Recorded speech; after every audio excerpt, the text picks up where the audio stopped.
Hürmetli vatandaş, siz bilen birlikte bir iki kelime gep kılaylı. Endeki haberlerimiz Şangay'ın Hong Kong vaziyetiyle alakadar kısa haberler. Birlikte tahlil kılımız hürmetli vatandaş. Bugünkü zor haber. Bundan başlayımız. Kompartiya Hong Kong'a takabül turuşqa layihə tayarladı. Lin Jingyue yani Şangay memuriyetinin başlığı Lin Jingyue tahttan düşüdü. Şangay yani Hong Kong qalaymakallaşıdı. Bir devlette işgal tüzüm, bir devlette bir tüzümge aylanandı. Sual. Şangay Hong Kong'a asker çıkarış. Amerika Qo'shma Shtatlarining avtomatga avatishini keltirib chiqardi. Munozaraga qatnashuvchilar Tao Jie, Wang Juntao, Ma Jue, Heng Dao, Jin Shuguang, He Bing qatorli olimlar 7 ayning 27 kuni Mingjin Hopay yotib. Endi sizlar bu yerdagi bir so'zga diqqat qilinglar. Nima deydi? Lin Jingyue taxtdan tushdi. Şangay ma'muriyat boshlig'i. U taxtdan tushgandan keyin Hong Kong qalaymakonlashdi. Xo'sh. Siz bu vaqt qalaymakonchilikdan foydalanib, bir davlatda ikki xil tuzum degan siyosiy tuzumni bekor qilib, darhol Jungo bilan bir tutash bog'lanib ketgan Hong Kong, yana bir davlatda bir tuzum siyosatini yo'lga qo'ysiz. Bunun için siz Şangay'a asker çıkaramsız yok. Eğer Şangay'a asker çıkarmışsınız, bu qalaymakonchilikda qanday tizginlaysiz? Gap mana shu yerda. Hozir bu yerda bu munozirchilar Jungo Şangay'a asker çıkarış, Hong Kong'a asker çıkarış kerakmi demabdi. Biroq bu yerda bir tahdid, Jungoliklar his qilgan bir tahdid, agar Jungo hukumati Şangay Hong Kong'a asker çıkardıgan bo'lsa, bu vaqtda darhol Amerika Qo'shma Shtatlarining avtomatkisi yetib keladi degan bir jumlani qo'yibdi. Siz buningdan vatandosh vaziyatda qanday qilamiz bilasiz? Ikkinchi, Xitoy xabarlari. Lin Jingyue voqeadan ayrildi. Xi Jinping vaziyatni buzdi. Şangay'da yoki Hong Kong'da. 7 ayning 28 kuni Şangay'da, Hong Kong'da zo'r voqea yuz berdi.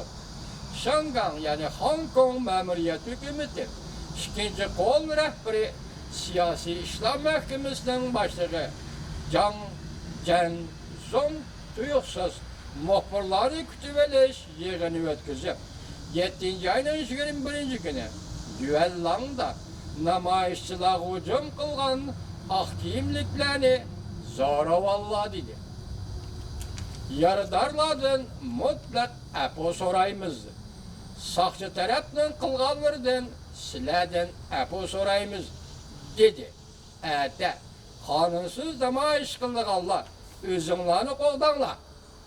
Bu nimaligini boshlayib sizlarga dedi vatandoshlar. New-York vaqt gezitining Yuanlangda xalq va fuqarolar yana namoyish qilamiz desa, soqchi taraf ruxsat bermagan. Endi nima da'vatida?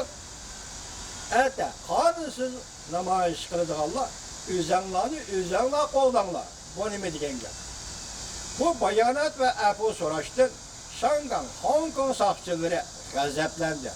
Xitoy TV 7 ayning 26 kuni YouTube Şangay'ın yani Hong Kong'da zo'r voqea yuz berdi. Bu yerda siz diqqat qiladigan bir nuqta, ikkinchi qo'l rahbar Şangay ma'muriyat, Hong Kong ma'muriyat boshlig'i ikkinchi qo'l rahbar Zhang Jianzong bu yerda namoyishchilardan, tayoq yegan namoyishchilardan apu so'rabdi. Amaliyotda bu apu so'raganlik Zhang Jianzongning apu so'rashi amaliyotda Rais Xi Jinpingning namoyishchilardan apu so'raganligidir. Biz 23, 24, 25 kunlardagi vaziyatda sizlarga siyosat deganda shunday so'zlar hurmatli vatandosh. Askar chiqarimiz bu. Bostirimiz bu. Harbiy holat e'lon qilamiz bu. Bu tamoman bizning huquqimiz. Chunki Jungo hukumatining Şangay'da askar turg'izish qonuni bor. Şangan asker turg'uzish qonuni bo'yicha endi topoldim tuning kelgan xabarda faqat 6000 asker turg'uzdi ekan juma vatandoshlar. Endi ortiq bo'lmaydi ekan. Siz qarab beqing, Şinjan Uyghur Abdunum rayoni mustamlik Uyg'uristonning bir ili o'lkasida yoki ili viloyatida 800 ming kishilik harbiy qo'shini vaqtlaydi.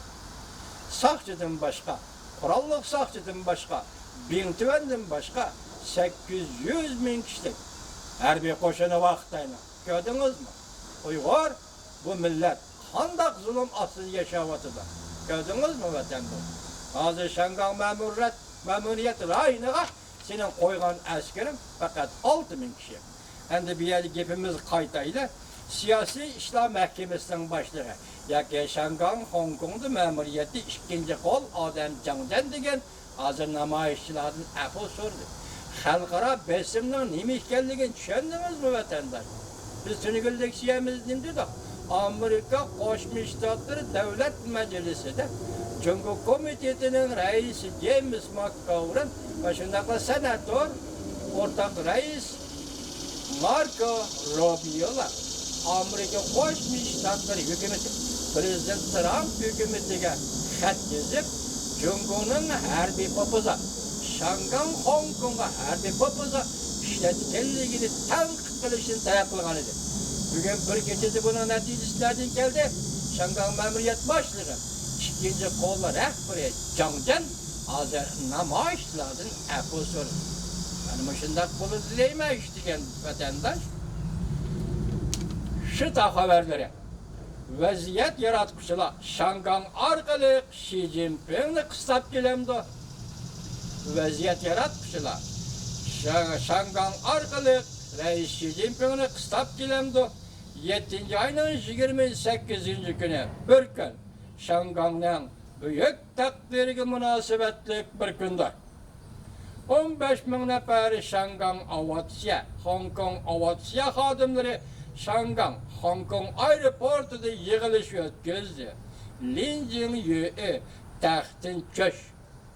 5 turlik talabga javob ber deyishdi. 1500 nafar sestra, 3400 nafar o'qituvchi yig'ilishga qatnashdi va talab qo'ydi. Demak, hozir Hong Kongda namoyish har soha, har kasblar bo'yicha tashkillanish, namoyish qilish, rayon doirasida namoyish qilish, o'zining doirasida namoyish qilish va sen aeroport hozir dedi o'qituvchilar, ma'rifchilar, doktor, sestralar bu shunday. Endi hozir doktorlar, sestralar, bu yerga o'qituvchilar ehtimol aeroportga ishchi xizmatchilarning bola chaqalari o'qiydigan maktablarda ishlaydigan o'qituvchilar va shularga esilgan doktorxonalarda ishlaydigan sestralar bo'lishi mumkin. Lekin bundan qat'iy nazar namoyish Hong Kongda, ya'ni Şangan shahrida hozir qatlam singib, kengayib, cho'nqurlashib kelyaptilar. Endilikdagi yana bir xabar. Bugungi qiziq nuqtalar.